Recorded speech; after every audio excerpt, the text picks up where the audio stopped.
నేను గమనించా. ఎందుకంటే మనం దేవుని సన్నిధానికి పోయినప్పుడు మనకు ఏది ముఖ్యం? బైబిల్ కదా. బైబిల్ ముఖ్యం, సంతోషం కదా. దేవుని సన్నిధానంలో ఇప్పుడు మన వాక్యం చదువుకుందాం, ఆ యొక్క సంతోషం గురించి మన వాక్యాన్ని విందాం. అయితే దేవుని సన్నిధానికి వచ్చేటప్పుడు మనం ఏ విధంగా ఉండాలట? సంతోషంగా ఉండాలి కదా, విచారంగా ఉండకూడదు కదా. ఎందుకంటే దేవుడు వారం అంతా కూడా మనల్ని ఏం చేశాడండి? కాపాడాడు, కాచాడు.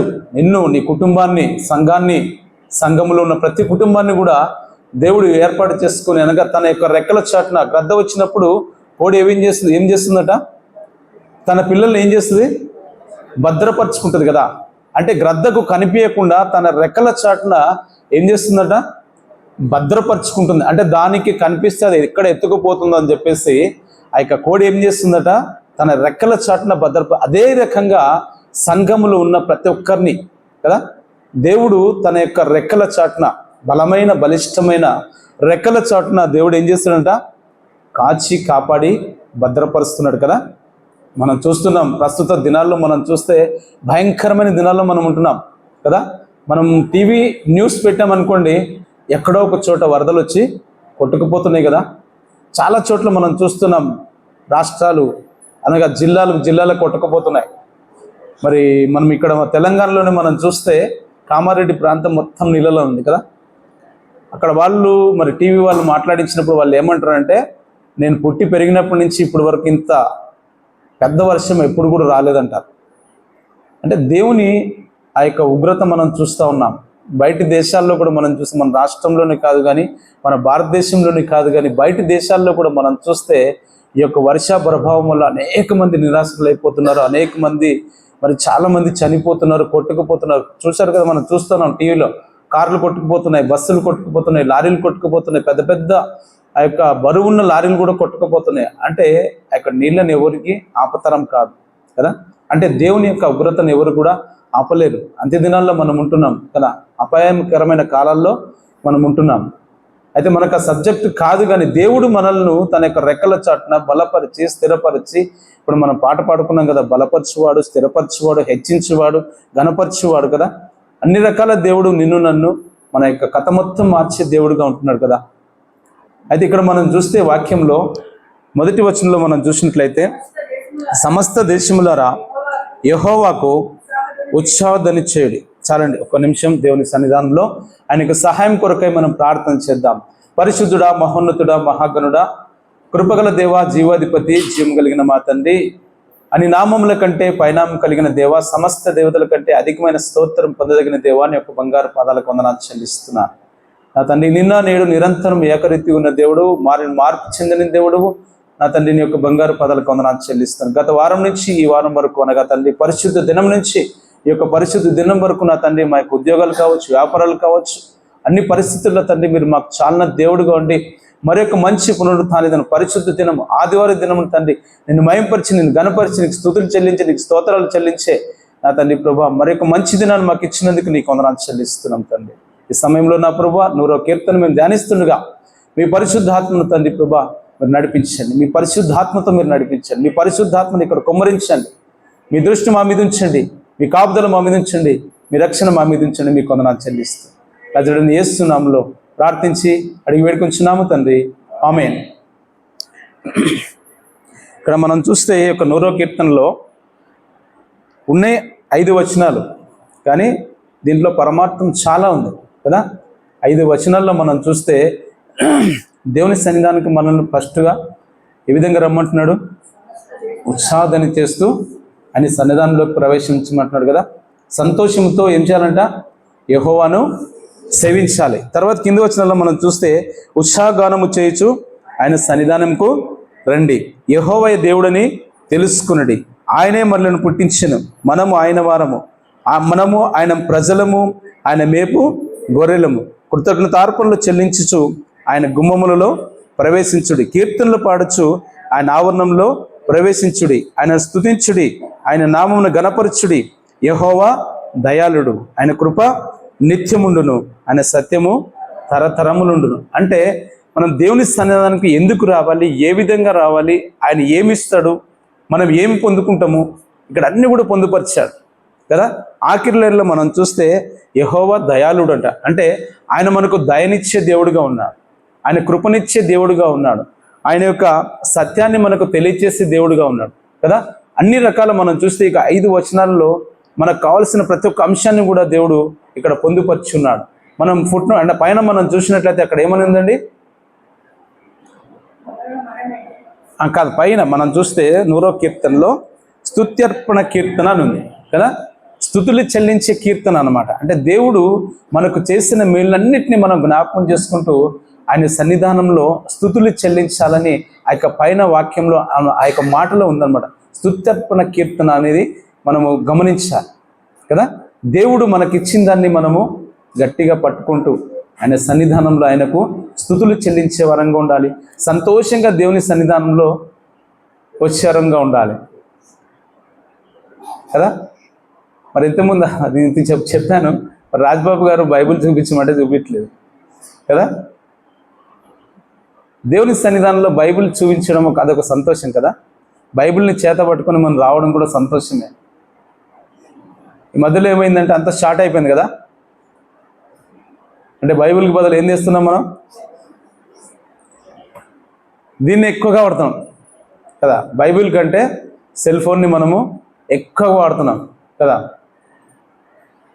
అయితే ఇక్కడ ఏమంటాడంటే, మరి సమస్త దేశములారా యెహోవాకు ఉత్సాహధ్వని చేయుడి. అంటే ఒక్కరి గురించి మాట్లాడడం లేదండి. ఆదివార దినమున దేవుని సన్నిధానంలో ప్రతి ఒక్కరు కూడా కదా, క్రైస్తవులైన వారు ప్రతి ఒక్కరు కూడా దేవుని సన్నిధానంలో ఉత్సాహగానము చేయడానికి రావాలి, ఉత్సాహధ్వని చేయడానికి రావాలి కదా. ఇక్కడ మనం చూస్తాం 98వ కీర్తనలో 7వ వచనం 8వ వచనం మనం చూసినట్లయితే, సముద్రమును దాని సంపూర్ణతయు ఘోషించును గాక, ఆ లోకమును దాని నివాసులను కేకలు వేయుదురుగాక. చదవండి, 8వ వచనం చదవండి. ఆయన సన్నిధిని నదులు చప్పట్లు కొట్టునుగాక, కొండలు కూడి ఉత్సాహధ్వని చేయునుగాక. హల్లెలూయా, హల్లెలూయా. ఇవన్నీ ఏంటంటే దేవుడు సృష్టించినవి కదా. వీటికి మాటలు వస్తాయా? రావు. చూడగలుగుతాయా? చూడవు. కానీ ఇవన్నీ కూడా దేవుడు సృష్టించిన ఏం చేస్తున్నాయి? దేవునికి చప్పట్లు కొడుతున్నాయి, అనగా స్తుతులు చెల్లిస్తున్నాయి కదా, దేవునికి మహిమ చెల్లిస్తున్నాయి. ఇక్కడ మనం చూస్తే సముద్రమును దాని సంపూర్ణతయు ఘోషించునంటుంది. అంటే దాని యొక్క అలల ద్వారా, దాని యొక్క ఆ శబ్దము ద్వారా దేవుణ్ణి ఘోషిస్తా ఉన్నాయి, అంటే దేవుని స్తుతిస్తూ ఉన్నాయి కదా. మన కింది వచనంలో మనం చూసుకుంటే, లోకమును దాని నివాసులను కేకలు వేయుదురుగాక. అంటే దేవుని సన్నిధానంలో మనము ఆరాధన పాటల ద్వారా కేకలు వేసేవరంగా ఉండాలి. కింది వచనాల్లో మనం చూస్తే, ఆయన సన్నిధిని నదులు చప్పట్లు కొట్టునుగాక కదా. ఆ యొక్క నదులు పారుతూ ఉంటే ఏ విధంగా సౌండ్ వస్తూ ఉంటుంది? ఆ సౌండ్ ద్వారా మరి చప్పట్లు కొట్టినట్టు, మరి దేవుణ్ణి మయంపరిచినట్టు ఇక్కడ అంటే ఇక్కడ సిద్ధపరిచి అన్నమాట, ఇక్కడ లిఖించబడ్డది. అయితే మరి కింద చూస్తే మనం కొండలు కూడి ఉత్సాహధ్వని చేయునుగాక. కొండలు కూడా ఉత్సాహధ్వని చేస్తాయంట కదా. అంటే దేవుడు సృష్టించిన ఇవన్నీ కూడా మరి ఆయనను స్తుతిస్తూ ఉన్నాయి, ఆయనను గణపరుస్తూ ఉన్నాయి, ఆయనకు ఉత్సాహధ్వని చేస్తూ ఉన్నాయి, ఆయనకు మరి స్తోత్రమని ఘోషిస్తూ ఉన్నాయి. కానీ మనం ఏం చేయాలి? ఆయన సన్నిధానంలో మనం కూడా ఏం చేయాలంట? స్తుతి గానము చేయాలి. సంతోషముతో, ఆనందముతో, ఉత్సాహగానము చేస్తూ ఆయన సన్నిధానంలో మనము రావాలని ఇక్కడ సెలవిస్తాం. సంతోషముతో యెహోవాను సేవించుడి, ఉత్సాహగానము చేయించు ఆయన సన్నిధానముకు రండి. మనం ఏ విధంగా రావాలంట? ఉత్సాహగానము అంటే సంతోషంతో. దేవుడు మనకిచ్చిన ఈ యొక్క అనగా వారమంతా ఇచ్చిన యొక్క మంచి మేళ్లను బట్టి కదా, ప్రతి ఒక్కరి జీవితంలో మేలు చేశాడు కదా. ప్రతి ఒక్కరి జీవితంలో మేలును బట్టి మనము దేవుని సన్నిధానంకు అంటే ఉత్సాహగానం చేయొచ్చు, కీర్తనలు పాడచ్చు, ఆయన సన్నిధానానికి మనము సంతోషంతో రావాలి కదా. ఫిలిప్పీయులకు రాసిన పత్రికలో మనం ప్రతి వారం చూస్తూనే ఉంటాం కదా. 4వ అధ్యాయం 4వ వచనంలో మనం చూస్తే, ఎల్లప్పుడూ ఆనందించుడి, మరలా చెప్పుదును ఆనందించుడి. ఎందుకు ఆనందించాలి? ఈ రోజుల్లో ఆనందం ఉందా కదా. కుటుంబాల్లో చాలా రకాలుగా మనం చూస్తే ఆనందం అనేది లేదండి, కరువైపోయింది కదా. ఇప్పుడు మామూలుగా చిన్నపిల్లలు ఉన్నప్పుడు ఆనందం ఉంటుంది, వారు పెద్దవారు అయిన తర్వాత ఏముంటుంది? ఆనందం ఉండదండి కదా. పెద్దవారైన తర్వాత ఆనందం ఉంటుందా? ఎక్కువ శాతం మనం చెప్పాలంటే 90% చాలామంది తల్లిదండ్రుల మాట వినరు. మరి 10th క్లాస్ అయిపోయిందంటే అయిపోయిందిగా కదా. ఈ రోజుల్లో 10th క్లాస్ లోపట్నే తల్లిదండ్రుల మాట వినకుండా అయిపోతున్నారు చాలామంది. ఇక 10th క్లాస్ దాటిన తర్వాత వాళ్ళ రూటే సపరేట్ అన్నట్టుగా ఉంటుంది కదా. వారికి ఇష్టం వచ్చినట్టుగా ఇంట్లో మామూలుగా తల్లిదండ్రులకి భయభక్తులతోనే కనిపిస్తారు, కానీ బయట విచ్చలవిడితనం అనేది చాలా ఎక్కువ అయిపోయింది కదా. ఎక్కడ ఆనందం ఎక్కడ ఉంటుంది ఇంకా అంటే భక్తులు ఇక్కడ ఏమంటారు, ఫిలిప్పీయులకు రాసిన పత్రికలో 4వ అధ్యాయం 4వ వచనం, ఎల్లప్పుడూ ప్రభువునందు ఆనందించుడి, మరలా చెప్పుదును ఆనందించుడి. ఎక్కడ ఆనందించాలంటే మనము ప్రభువునందు ఆనందించాలి కదా. ప్రభువునందు ఆనందిస్తే నీ పిల్లలు ఆనందిస్తారు, నీ కుటుంబం అంతా కూడా ఆనందం సంతోషంతో ఉంటుంది. మనం ఎప్పుడు కూడా దేవుని సన్నిధానంలో ఉత్సహించే వారంగా ఉండాలి, సంతోషించే వారంగా ఉండాలి, ఆనందించే వారంగా ఉండాలి కదా. మనం నేను చెప్పడం కాదు, కానీ బైబిల్లో వచనాలన్నీ కూడా చెప్తా ఉన్నాయి. కీర్తనల భాగంలో మనం ఎక్కువ శాతం చూసుకున్నట్లయితే ఆ సంతోషం గురించి, ఉత్సాహం గురించి చాలా చోట్ల రాయించబడ్డది అనమాట. దావీదు మహారాజు ఎక్కువ కీర్తనలు ఉన్నాయి. ఆయన రాసిన కీర్తనలో ఎక్కువ శాతం మనం చూస్తే నీతిమంతులారా యెహోవాను బట్టి ఆనందగానం చేయడం కాదు కదా. ఆయన వెతుకు వారందరూ సంతోషించుదురుగాక అంటాడు కదా. ఈ రకంగా మనం చూస్తే కీర్తనల భాగంలో ఎక్కువ శాతము ఆయనను బట్టి ఆనందించిన వారు ఎక్కువ. అంటే దావీదు మహారాజు ఎక్కువ శాతం మనం చూస్తే యెహోవాను బట్టి ఆనందించినట్టుగా మనం చూస్తాం. ఒకసారి చూసుకుందాం. మనము 147 కీర్తనలో మనం చూసినట్లయితే అక్కడ గుర్రముల బలమునందు ఆయన ఆనందించే దేవుడు కాదంటాడు కదా. నరులు కాలుష్యత్వం యందు ఆయన ఆనందించే దేవుడు కాదు. అంటే దేవుని యందు భయభక్తుల అందరి ఎడల ఆయన ఆనందించేవాడునై ఉన్నాడని అక్కడ వాక్యంలో మనం చూస్తాం కదా. 10-11 చదవండి.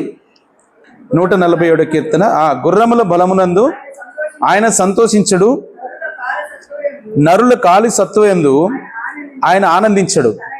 తన యందు భయభక్తులు గల వారి యందు తన కృప కొరకు కనిపెట్టు వారి యందు యెహోవా ఆనందించువాడునై ఉన్నాడు.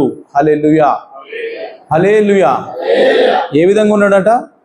ఆయన యందు, ఆయన కృప కొరకై కనిపెట్టుకుని వారి యందు ఆయన ఆనందించేవాడై ఉన్నాడు. అంతేకాని మనం ఇష్టం వచ్చినట్టుగా ఉంటే దేవుడు ఆనందించేవాడు కాదు కదా.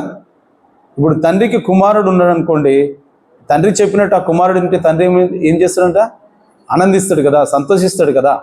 తల్లిదండ్రులు ఏం చేస్తారు? తన పిల్లలు వాళ్ళ మాట విన్నారు అనుకోండి, తల్లిదండ్రులు ఏ విధంగా ఉంటారు? సంతోషంగా ఉంటారు, ఆనందంగా ఉంటారు. అదే ఒకవేళ పిల్లలు తల్లిదండ్రుల మాట వినలేదనుకోండి, ఏ విధంగా ఉంటారు? బాధపడుతుంటారు కదా. మరి దేవుడు కూడా అంతే. ఇప్పుడు మనము దేవుని మాట, దేవుడు చెప్పిన వాక్యాన్ని అనుసరించి నడిస్తే ఆయన ఆనందంగా సంతోషంగా ఉంటాడు. అంటే ఇక్కడ వాక్యంలో ఏముందంటే తన కృప కొరకు కనిపెట్టు వారి యందు ఆయన ఆనందించేవాడునై ఉన్నాడంట కదా. ఆయన కృప కొరకు మనం కనిపెట్టుకుని ఉన్నప్పుడు ఆయన ఆనందించేవాడుగా ఉంటాడు. అయితే మనకిష్టం వచ్చినట్టుగా మనం ఉన్నప్పుడు ఆయన ఎలా ఆనందిస్తాడు? ఆనందించడు కదా. ఇక్కడ వాక్యంలో మనం అదే చూస్తాం. గుర్రముల బలమునందు ఆయన సంతోషించడు, నరులు కాలి సత్తువ యందు ఆయన ఆనందించు. నువ్వు ఎంత బలాఢ్యుడైనా సరే ఆయన కృప కొరకై కనిపెట్టుకుని ఉంటే ఆయన ఆనందిస్తాడు. నాకు బలం ఉంది, నాకు డబ్బు ఉంది, నాకు బలగం ఉంది, నాకు మంచి పేరుంది, నాకు మంచి బ్యాక్గ్రౌండ్ ఉంది అని మనం అనుకున్నట్టయితే దేవుడు నిన్ను నన్ను చూసి ఆనందించేవాడు కాదండి. దేవుని సన్నిధానంలో దేవుడు మన కొరకే ఎదురు చూస్తాడట. ఒకసారి మనం గమనించాలి. దేవుని సన్నిధానంలో మనం ఏం చేయాలంట? దేవుణ్ణి ఎప్పుడు మనము కలుసుకోవాలి అనగా దేవునికి ఎప్పుడు ఆరాధన చేయాలి, ఎప్పుడు దేవుని సన్నిధానంలో పోయి పాటలు పాడాలి, ఎప్పుడు దేవుని సన్నిధానంలో పోయి ఆరాధన చేయాలి, ఎప్పుడు ఆరాధన వాక్యం వినాలి, ఎప్పుడు ముగింపు వాక్యం వినాలి, ఎప్పుడు బల్లలో పాలు పొందాలి అని మనకు ఆ యొక్క ఆరాటం ఉండాలి. అంటే దేవుణ్ణి నేను ఎప్పుడు కలుస్తాను అనే ఒక ఆలోచన మనకు ఉండాలి. కానీ మనకంటే ముందు దేవుడే సన్నిధానంలో ఉండి నా యొక్క బిడ్డలు ఎప్పుడు వస్తారు, నా యొక్క కుమారులు, నా యొక్క కుమార్తెలు ఎప్పుడు వస్తారని దేవుడు ఎదురు చూస్తాడట. కానీ మనం ఏం చేయాలంటే మనమే ముందుగా పరిగెత్తుకొని రావాలి కదా. నిన్ను వాక్యం చెప్పినప్పుడల్లా ఒక మాట చెప్తాను. ఏదంటే 84వ కీర్తన, కోరా కుమారులు రాసిన కీర్తన. జీవము గల దేవుని దర్శించుటకు నా ప్రాణమును నా శరీరమును ఆనందముతో కేకలు వేస్తున్నదంట కోరా కుమారులు కదా. కోరా కుమారులు ఏ విధమైన ఆసక్తి ఉందంట? ఎప్పుడెప్పుడు దేవుని సన్నిధిలో నేను కనపడాలి, ఎప్పుడెప్పుడు దేవుని నేను చూడాలి అనే యొక్క ఆసక్తి, ఆశ వాళ్ళకి ఉంది అనమాట. అలాంటి ఆసక్తి, అలాంటి ఆశ మనకు మరి దేవుడు కలగచేయాలి కదా. అయితే మన గుర్రముల బలమునందు ఆయన ఆనందించేవాడు కాదు, నరుల కాలి సత్తువ ఎందు ఆయన సంతోషించేవాడు కాదు. యెహోవా కొరకు తన యందు భయభక్తులు గల వారి యందు, తన కృప కొరకు కనిపెట్టి వారి యందు యెహోవా ఆనందించేవాడునై ఉన్నాడు. గత వారం మనం చూస్తే మా చిన్నాన్న వచ్చాడు. అంటే మా అమ్మ ఆఖరి చెల్లెలు భర్త. మా అమ్మ వాళ్ళ 5 అక్క చెల్లెళ్ళు, మా అమ్మ పెద్దది. మొన్న వచ్చిన మా చిన్నాన్న వాళ్ళ మిస్సెస్ లాస్ట్ ఆమె. అయితే ఆయన గురించి ఎందుకు చెప్తున్నానంటే, ఆయన ఎక్కువ శాతం చేన్లలో పనిచేశాడు, పొలాల్లో పనిచేశాడు. మళ్ళా చెప్పాలంటే ఎక్కువ శాతం బర్రెల దగ్గర, అనగా గేదెల దగ్గర, ఆవుల దగ్గర ఎక్కువ శాతం పేడ తీసేసేవాడు. నాకు తెలిసిన వరకు ఆయనకు చదువు అసలు స్కూల్కి వెళ్ళలేదు. ఆయన అస్సలు స్కూల్కి వెళ్ళలేదు. కానీ ఈరోజు బైబిల్ మొత్తం చదవగలడు, కంఠస్థం కూడా చెప్పగలడు, వాక్యాలు కూడా వారు హెబ్రోను సావాసులు. అయితే ఆయనకు ఒక సంఘాన్ని అప్పచెప్తా అన్నారట. కానీ నాకు వద్దు అని చెప్పేసి ఆయన తీసుకోలేదు. అంటే భక్తిపరుడు. ఎందుకు చెప్తున్నానంటే, దేవుడు ఎలాంటి వారినైనా ఏర్పరచుకుంటాడు. ఇక్కడ వాక్యంలో మనం చూస్తూ ఉన్నాం కదా, ఏమనంటే తన యందు భయభక్తుల వారి యందు, తన కృప కొరకు కనిపెట్టు వారి యందు యెహోవా ఆనందించేవాడునై ఉన్నాడు. అంటే మా చిన్న జీవితంలో ఆయన దేవుని కృప కొరకు కనిపెట్టుకున్నాడు నేను అనగలను. ఎందుకంటే ఆయనకు పొట్ట చింపితే అక్షరం ముక్క రాదు.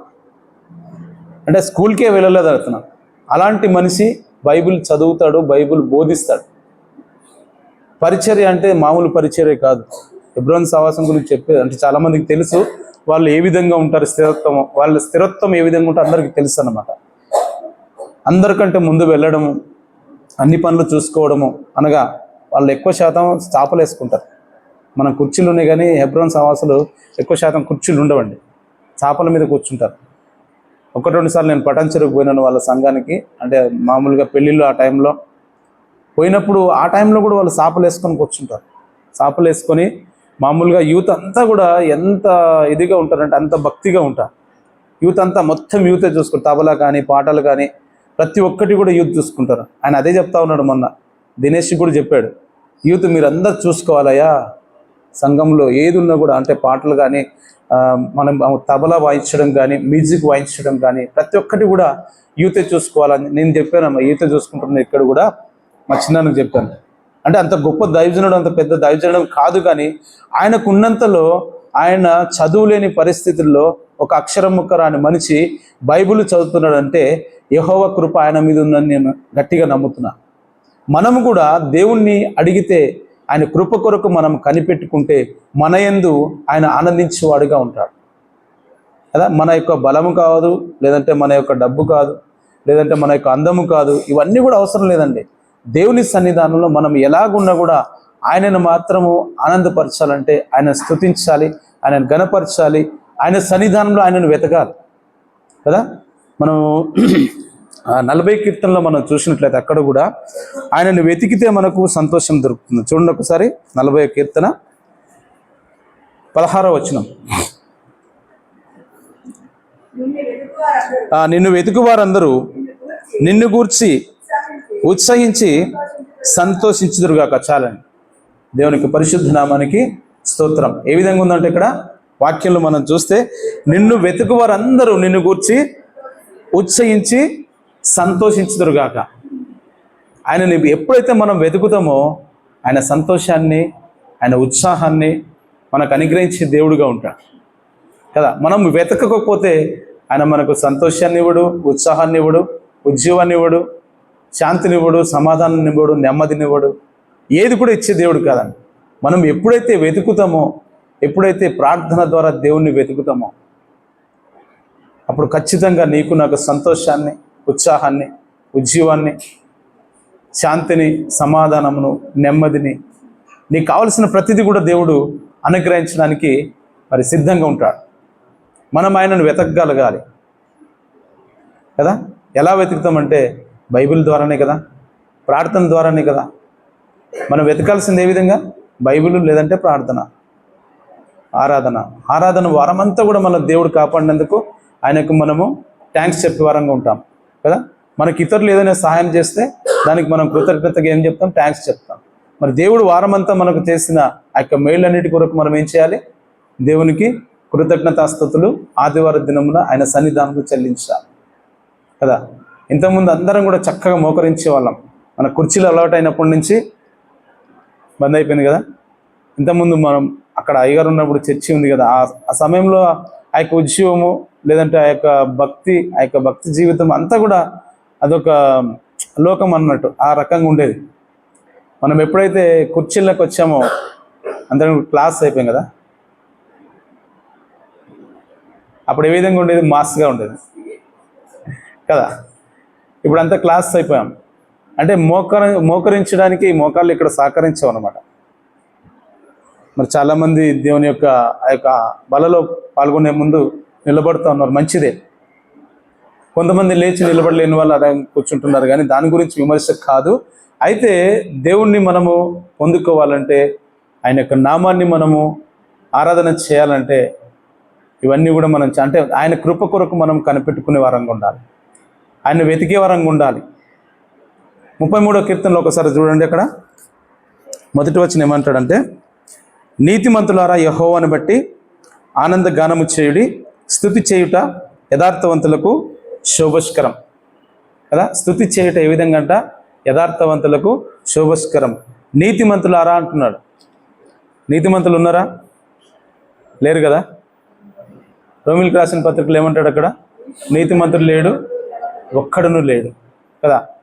దేవుడు అనుగ్రహించే ప్రేమను ఒక్కరు కూడా పొందలేకపోతున్నారు కదా. అంటే ఇక్కడ ఏమంటారంటే 33వ కీర్తనలో, నీతిమంతులారా యెహోవాను బట్టి ఆనంద గానం చేయడి. మన భాషలో చెప్పాలంటే బాప్తిసం తీసుకున్న ప్రతి వారు కూడా నీతిమంతులే.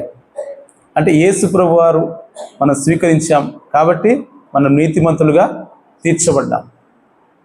అందుకొరకే ఇక్కడ నీతిమంతులారా యెహోవాను బట్టి ఏం చేయమంటాడు? ఆనంద గానము చేయడి.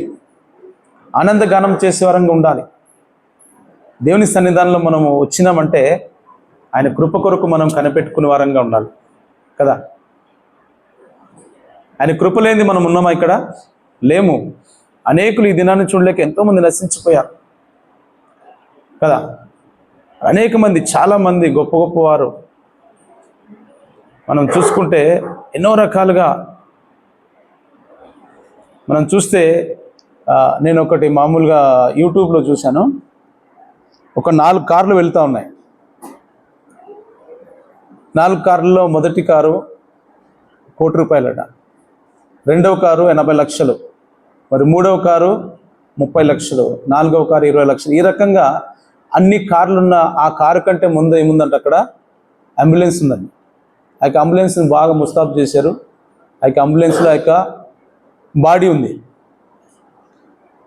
అయితే ఆ యొక్క బాడీని తీసుకొని వెళ్తూ ఉన్నారు. లాస్ట్కి ఆఖరిగా మనం చూస్తే ఆ యొక్క బాడీ ఈ యొక్క కార్లన్నీ కలిగిన వ్యక్తిదే అన్నమాట. సుమారుగా 2-3 కోట్లు చేసే కార్లన్నీ ఉన్నాయి. ఎన్నో కోట్లు చేసే ఆస్తి ఉంది. ఎన్నో రకాలుగా ఆయనకు అన్ని కలిగి ఉన్నాడు. కానీ ఆఖరికి ఏమన్నా తీసుకుని వెళ్ళాడా? కార్లు వెనకాల వెళ్తూ ఉన్నాయి, ఆయన ముందు అంబులెన్స్లో వెళ్తూ ఉన్నాడు. తన యొక్క శరీరం ఎన్ని కోట్లున్నా, ఎన్ని కార్లు ఉన్నా కూడా అవన్నీ కూడా దేనికి పనికిరావు. యేసు ప్రభువు వారు లేకపోతే నీ జీవితం అంతా కూడా గుండుస్తుందనే కదా. ఆయనను మనము ఎప్పుడైతే ఘనపరుస్తామో, ఎప్పుడైతే మహిమపరుస్తామో, ఎప్పుడైతే మనము ఆయనను ఆనందపరుస్తామో, దేవుణ్ణి ఎప్పుడైతే వెతుకుతామో, ఆయనను బట్టి మనం నీతిమంతులుగా ఎప్పుడు తీర్చబడతామో అప్పుడు దేవుడు మన ఎడల ఆనందించేవాడుగా ఉంటాడు కదా. మనము మన ఇష్టం వచ్చినట్టుగా జీవించి దేవుని ఆనందపరచాలంటే దేవుడు ఖచ్చితంగా తిరస్కరిస్తాడు. ఆయన ఆనందం పొందడండి. మన ద్వారా ఆయన ఆనందం పొందాలంటే ఆయన కృప ఏ విధంగా మన మీద ఉందో, ఆయన ఏ విధంగా మనకు ఆజ్ఞలు ఇస్తాడో ఆ యొక్క ఆజ్ఞ ప్రకారం మనము జీవించాలి. మనము 122వ కీర్తనలో మనం చూసినట్లయితే అక్కడ కూడా ఏమంటాడంటే దావీదు మహారాజు, యెహోవా మందిరమునకు జనులు వెళ్ళుదనుమని నాతో అనినప్పుడు నేను సంతోషించి తిని అంటాడు కదా. 122వ కీర్తనలో ఒకసారి చూడండి, మొదటి వచనము. యెహోవా మందిరమునకు వెళ్ళుదమని జనులు నాతో అన్నప్పుడు నేను సంతోషించి తిని. సంతోషం కావాలండి. దేవుని మందిరానికి వెళ్ళాలంటే సంతోషం కావాలి. దేవునికి మందిరానికి వెళ్ళాలంటే ఇప్పుడు మామూలుగా మనం వివాహానికి వెళ్తాం కదా, అనేక మంది వివాహాలకు మనం వెళ్ళి ఉంటాం కదా. అప్పుడు ఏ విధంగా వెళ్తాం? సంతోషంగా వెళ్తాం కదా. ప్రతి ఒక్కరు కూడా అంటే మామూలుగా మనం వెళ్తాం ఏ విధంగా? గ్రూప్గా వెళ్తాం కదా, ఒక్కరు వెళ్ళాం కదా. పెళ్ళికి వెళ్తే అందరు గ్రూప్గా వెళ్తాం. వెళ్తున్నప్పుడు ఏ విధంగా ఏవేవో మాట్లాడుకుంటూ వెళ్తూ ఉంటాం కదా. అంటే దుఃఖంగా వెళ్తామా? లేదు కదా, సంతోషంగా వెళ్తాం. ఇంకా ఇంతకుముందు జరిగిన పెళ్ళిళ్ళ గురించి మాట్లాడుకుంటూ వెళ్తాం. లేకపోతే ఈ పెళ్ళి ఏ విధంగా జరుగుతుంది, ఎంత ఆర్భాటంగా జరుగుతుంది, ఎంత గొప్పగా జరుగుతుంది, ఇంకా చెప్పాలంటే ఎంత మంచి వంటలు వండి ఉంటారు అని చెప్పేసి కూడా మాట్లాడుకుంటూ వెళ్తాం కదా. ఆ సమయంలో ఏ విధంగా వెళ్తాం? మనం సంతోషంగా వెళ్తాం కదా, సంతోషంగా ఉత్సాహంగా. మరి ఫాస్ట్గా వెళ్తాం, టైం అవుతుందేమో అయిపోతుందేమో అన్నట్టుగా. మరి దేవుని సన్నిధికి ఆ విధంగా వస్తామా? సమయాన్ని చూసుకోం, వెళ్దాంలే మెల్లగా, తొందర ఏముంది అన్నట్టుగా అనుకుంటాం. కానీ దేవుడు చెప్పేది అది కాదండి. దేవుని మందిరానికి మనం వెళ్ళాలనుకున్నప్పుడు సంతోషముతో వెళ్ళాలి కదా, ఆనందముతో వెళ్ళాలి, ఉద్యమంతో వెళ్ళాలి, ఉత్సాహంతో వెళ్ళాలి. సంతోషించడానికి, కేకలు వేయడానికి, పాటలు పాడడానికి, అన్నీ కూడా దేవుణ్ణి ఘనపరచడానికి. ఒక మాటలో చెప్పాలంటే దేవునికి ఘనపరచడానికి మనము రావాలి. ఆయనను మహింపరచడానికి. ఆయనను మహింపరిస్తే సాతాను సిగ్గుపడాలి కదా. ఆ విధంగా దేవుణ్ణి మనము మహింపరచడానికి రావాలి. అయితే ముగింపుగా మనము ఆఖరిగా ఒక వచనం చూసుకొని 31వ కీర్తనలో 7వ వచనం చూసుకొని ఆరాధనలోనికి వెళ్దాం. 31వ కీర్తన చదవండి. నీవు నా బాధను దృష్టించి ఉన్నావు, నా ప్రాణ బాధలను నీవు కనిపెట్టి ఉన్నావు. కావున నీ కృపను బట్టి నేను ఆనందభరితుడనై సంతోషించదను. చాలండి. దేవుని యొక్క పరిశుద్ధ నామానికి స్తోత్రం. హల్లెలూయా, హల్లెలూయా. ఇక్కడ మనం చూసినట్లయితే మరి దావీదు మహారాజు అంటున్నాడు, నీవు నా బాధను దృష్టించి ఉన్నావు, నా ప్రాణ బాధలను నీవు కనిపెట్టి ఉన్నావు. కావున నీ కృపను బట్టి నేను ఆనందభరితుడని సంతోషించదనంట. అంటే దేవుడు తన యొక్క బాధను అనగా తన యొక్క మరి అన్నిటిని కూడా, ప్రాణ బాధలను కూడా ఆయన కనిపెట్టినప్పుడు ఈయన ఏ విధంగా ఉన్నాడంట? దేవుని సన్నిధానంలో సంతోషించేవాడుగా ఉన్నాడు కదా. మనకు సాయంత్రం ఏడుపు వచ్చినా, రాత్రంతా ఉన్నా కూడా ఉదయకాలం ఏం కలుగుతుందంట? సంతోషం కలుగుతుంది కదా. 30వ కీర్తనలో ఆ మాట మనం చూస్తాం. 5వ వచనంలో, ఆయన కోపము నిమిషం మాత్రం ఉండును, ఆయన దయ ఆయుష్కాలం అంతా నిలుచును. సాయంకాలం ఏడుపు వచ్చి రాత్రంతా ఉండినను ఉదయమున సంతోషం కలుగుతుందంట కదా. దేవుడు ఏ విధమైన దేవుడు అంట? మనకు అనేక సార్లు మన కుటుంబ పరంగా, వ్యక్తిగత పరంగా మనం చూసినట్లయితే అనేక రకాలుగా అనేకమైన బాధలు ఉండొచ్చు, శ్రమలు ఉండొచ్చు, ఇబ్బందులు ఉండొచ్చు, ఇరుకులు ఉండొచ్చు, ఆయాసాలు ఉండొచ్చు. కానీ రాత్రంతా ఉన్నా కూడా దేవుడు ఏం చేస్తాడంట? ఉదయకాలమే నీ యొక్క నోటి నిండా నవ్వు కలగజేస్తా. అంటే సంతోషాన్ని ఇచ్చే దేవుణ్ణి మనము పొందుకొని ఉన్నాం. కింది వచనాల్లో కూడా మనం చూసినట్లయితే 11, 12 వచనాలు మనం చూస్తే, నా ప్రాణమా మౌనముగా నుండక నేను కీర్తించినట్లు నా అంగలార్పును నీవు నాట్యముగా మార్చి ఉన్నావు. నీవు నా గోనెపట్ట విడిపించి సంతోష వస్త్రమును నన్ను ధరింపజేసి ఉన్నావు. యెహోవా నా దేవా, నిత్యము నేను నిన్ను స్తుతించెదను. దావీదు మహారాజును మనం చూస్తే ఈ యొక్క కీర్తనల భాగంలో చాలా కీర్తనలు ఆయన రాశాడు. ఆయన రాసినవన్నీ కూడా ఎక్కువ శాతం మనం చూస్తే దుఃఖము కలిగజేసిన తర్వాత సంతోషాన్ని ఇచ్చే దేవుడుగా ఆయన వర్ణించాడు. ఎవరు? దావీదు మహారాజు. ఆయన ఎన్నో శ్రమలు పడ్డాడు, కానీ దేవుణ్ణి కలిగి ఉన్నందుకు ఆయన సంతోషపడ్డాడు. అంటే సంతోషాన్ని దేవుడు అనుగ్రహించాడు. మనం కూడా అనేక సార్లు ఎన్నో దుఃఖాలు, ఇబ్బందులు, ఇరుకులు, కష్టాలు, నష్టాలు, శ్రమలు వస్తుంటాయి. కానీ దేవుణ్ణి మనము అడిగినప్పుడు ఆయన సంతోషాన్ని, ఉత్సాహాన్ని, ఉజ్జీవాన్ని ఇచ్చే దేవుడుగా మన పట్ల ఉంటాడు. కాబట్టి ఆ విధంగా మనం అందరం కూడా దేవుని సన్నిధానంలో మరి ఏదో పోగొట్టుకున్నట్టుగా కాకుండా దేవుని సన్నిధానంలో దేవుని మహింపరుస్తూ, దేవుని ఘనపరుస్తూ, దేవుని నామానికి స్తుతులు చెల్లించుదాం. ఆయన పరిశుద్ధ నామాన్ని మనం అందరం కూడా ఆరాధన ద్వారా ఆయన మహింపరచుకుందాం. దేవుడి కొద్ది వాక్యమును దీవించి ఆశీర్వదించి మహిమ పొందునుగాక. ఆమేన్.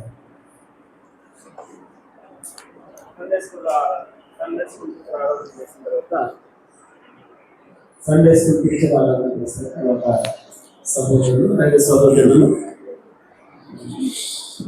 మన అందరూ కూడా అలా చేరి క్లుప్తంగా చేరి ఇతరులకు మన సమయం